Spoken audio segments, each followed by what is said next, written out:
this is Kate Extreme Vlogging, and for you today, we're having our reaction comment regarding with the two vloggers, Rose Tan and Redon Labrador.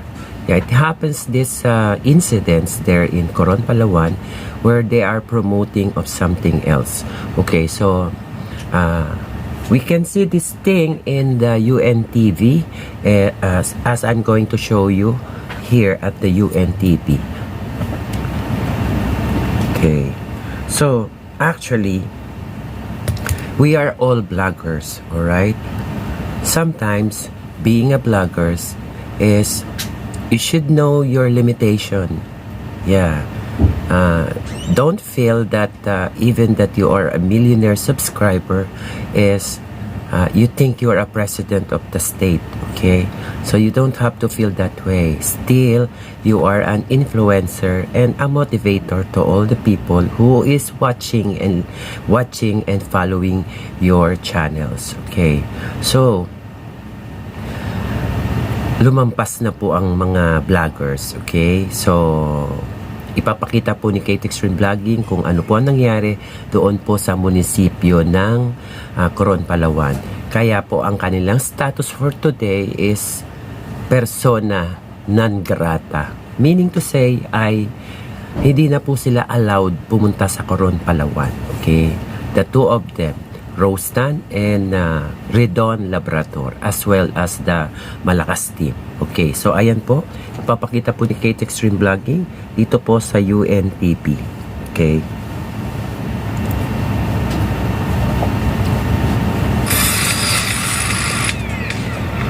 Ayan po, at ipi-play na at pakita ko po sa inyo ang pangyayari doon po sa Redon. Okay. Nanganganib na maideklarang persona ng grata sa isla ng Coron, Palawan ang mga vlogger na sina Redon Labrador at Rose Tan. Ito ay matapos ang kanilang ginawang pakipagtalo sa ilang mga staff ng Municipal Office ng Coron, partikular na kay Joe Cayabyab Trinidad. Sa Facebook post ni Juan Patricio Ais, na isa sa mga Municipal Council member ng Coron, makikita ang draft ng isang resolusyon para ideklarang persona non grata ang sa kanilang lugar sina Redon at Rosmar. Nakasaad sa resolusyon ang anilay pagpapakita ng dalawang vlogger ng kawalang galang, negative publicity, incitement to conflict at paglabag sa Property and Damage Penalty Adjustment Act at bawal ang bastos law. Nais naman ng isang provincial board member na hindi lamang sa Coron maiban ang dalawang vlogger kundi sa buong probinsya ng Palawan. Ang pagdideklara ng persona ng grata laban kina Rosmar at Redon ng lokal na pamahalaan ng Palawan ay isang kinakailangan habang gusto ang manatili ang dignidad at respeto ng ating komunidad. Samantala, humingi na ng paumanhin ang kampo ni Redon Labrador at... Ayan po. So, nangyari na po yung dapat mangyari, okay? So, sa sinasabi po natin na ang mga vloggers, kailangan po nalalaman natin kung saan lang po ang limitasyon na meron tayo. Hindi po natin pwedeng saklawin ang mga government officials o pagalitan mo sila sa sarili nilang trabaho, okay? Watch out po, vloggers, hindi po pwede po ganun, okay? Kahit po milyon na po ang ating mga subscriber or followers, we still need to think about it, okay? So, bawal po tayo doon. So, ngayon, dahil sa kanilang ginawa na hindi maganda po sa Coron, Palawan, ngayon maibaban sila ngayon sa buong Palawan, okay? Rose Tan have 1.8 million subscriber and Redondon Labrador have around 100,000 subscriber, okay? So, ngayon, nag-apila po sila ng isang apology address, okay? Ipapakita ko po sa inyo. Kung talagang sila ay sincerity, okay, or sinseridad, okay? Dapat hindi po ganun ang paghingi ng apology in the public. Kailangan po yung maipakita mo sa physical appearance mo at sa pananalita mo na you are really sorry of what you did there in the municipality of Palawan. Okay?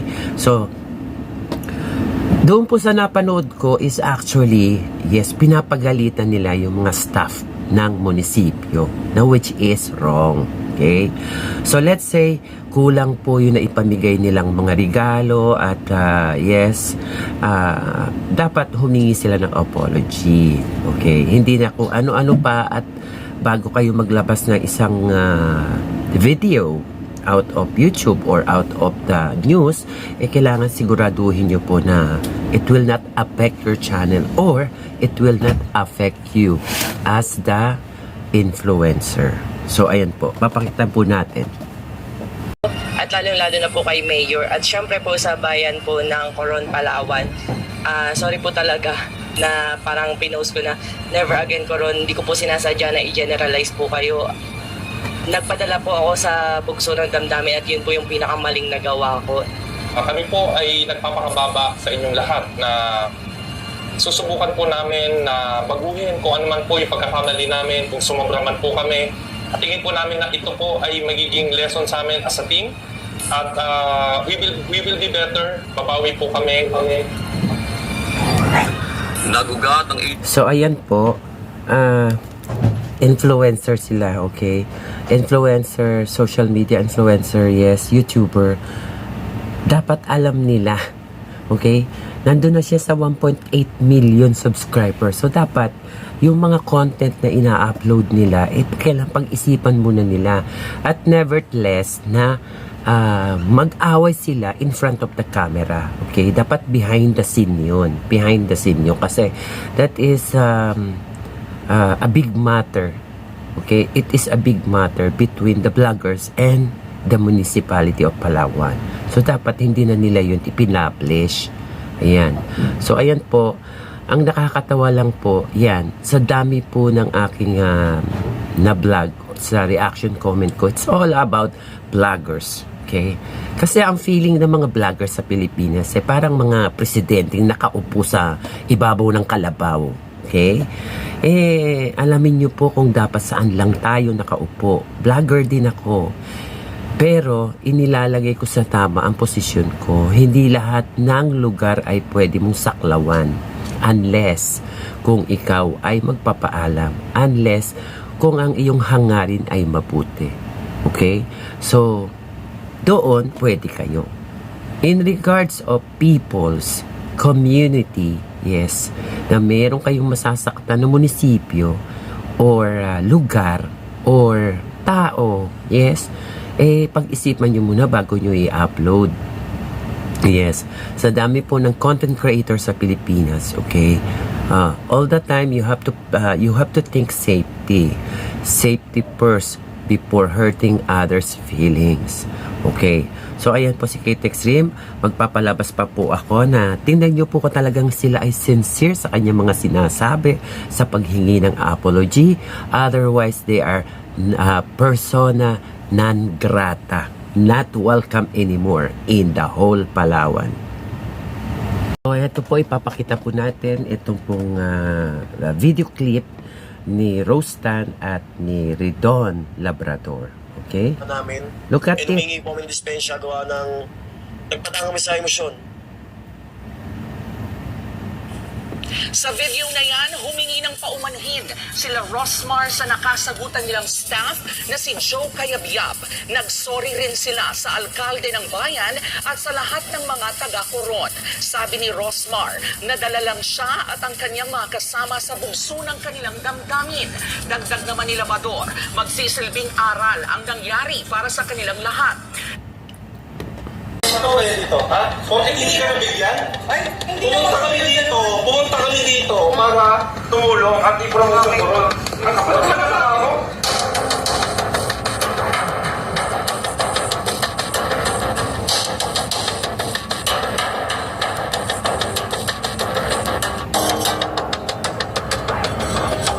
Ayan po, panoorin nyo na inaaway nila si Trinidad na staff ng munisipyo. At pinagsasabihan nila na nangihingi raw po ng parang nangingikil yung nasa munisipyo, okay? At sumagot naman po si Ridon Redon Labrador na hindi sila pumunta roon for anything, okay? Pumunta sila doon para to help other community. Yes. Pero ang problema,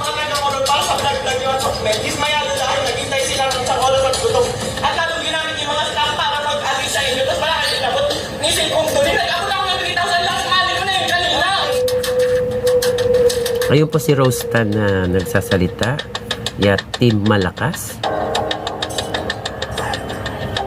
Sige, tingnan nyo po. Ganito po ba ang mga vlogger? Yan. Maiyahan tulad nyo po ba ang mga vlogger na ganito na disrespectful? Lalo na sa gobyerno. Alam po natin na YouTuber tayo pero Yes, nananawagan po kami na ganito pong klase ng mga tao ang lalason sa munisipyo ninyo. Ano yun, nag-aantay ka ng lagay? Hindi po. nangingi ng lagay. Ganun ang tingin niya sa taong kay Trinidad. Never mind na nanghingi ng lagay yung mga taga-munisipyo. Sabihin pa niya, para daw sa pagpa-vlog. Kumikita ka ako dyan sa pagpa-vlog na hinayupak na yan? Oh, may pinost pa akong video, nakalive na ako. Kumikita ba yun?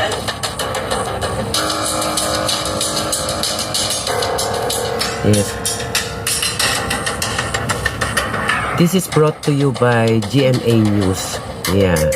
Yan po ay nakalap ko kanina madaling araw sa aking pagbo-browse at nakita ko po ang new viral videos po ng dalawang vlogger na nasa Pilipinas na nasangkot sa kanilang problema tungkol po sa Coron, Palawan para po maging ang status ay persona non grata, meaning to say disrespectful po. Ayan.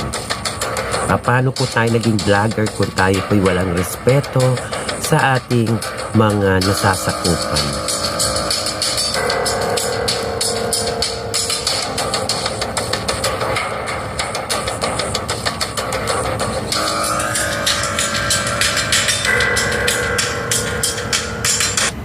Ayan po. So, pinapapakita po doon. That's brought to you by GMA News. At ipinapakita po doon yung pagtatalo nila sa loob ng munisipyo at pinapagalitan nila yung isang staff ni Mayor ng Palawan. Okay? Which is wrong. Kasi kaya dumayo dyan. Yes. At sila nasa likod lang sila para to assist everyone para sa kanilang mga charity vlog or whatsoever na program ninyo sa Palawan. Okay? Anyhow, it happens already, but at least the two vloggers must do the public apology in their own words. Okay? So, kailangan nyo gamitin ang inyong mga pananalita. Hindi yung basta lang sinabi nyo ng ganun. Hindi ganun yun. Dahil buong Palawan ang galit sa inyo. Okay? So, papakita po natin at tingnan nyo po kung talagang sincere ang dalawang tao sa kanilang paghihingi ng apology. Siya at inamin ang kanilang pagkakamali. Pasensya na po kay Ma'am Jo sa munisipyo at lalong-lalo na po kay Mayor at syempre po sa bayan po ng Coron, Palawan. Sorry po talaga na parang pinost ko na never again Coron. Hindi ko po sinasadya na i-generalize po kayo.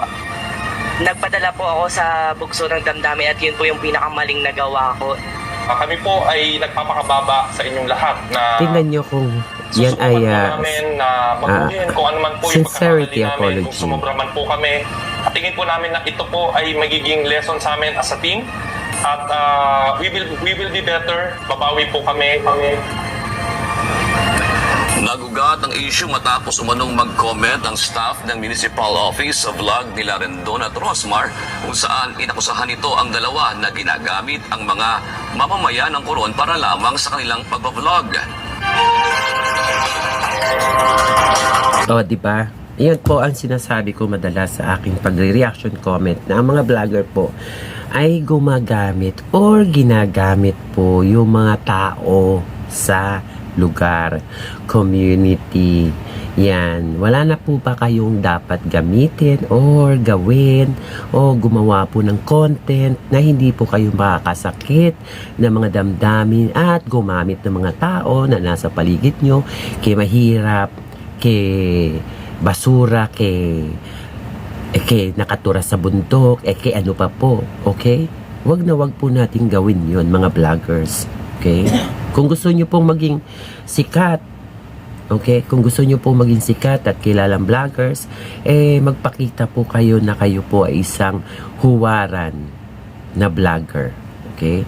So wag nyo pong gagamitin ng mga tao na maging content nyo para sa inyong mga channel. Okay? So, ayan po. Nagpapasalamat po si Kate Extreme Vlogging at hopefully po sa lahat po ng dumaan, please subscribe to my channel and please share the reaction comment para po makarating sa ibang vloggers na wag po nating sasaklawan ang lugar na hindi po natin at hindi po para sa atin. At wag rin po natin tayo magbibitaw ng mga salita para po sa mga government employees, okay? So dapat po tayo mga vloggers ay be humble, be friendly, and be kind all the time. Ayan po, nagpapasalamat si Kate Extreme Vlogging at magandang hapon sa inyo lahat.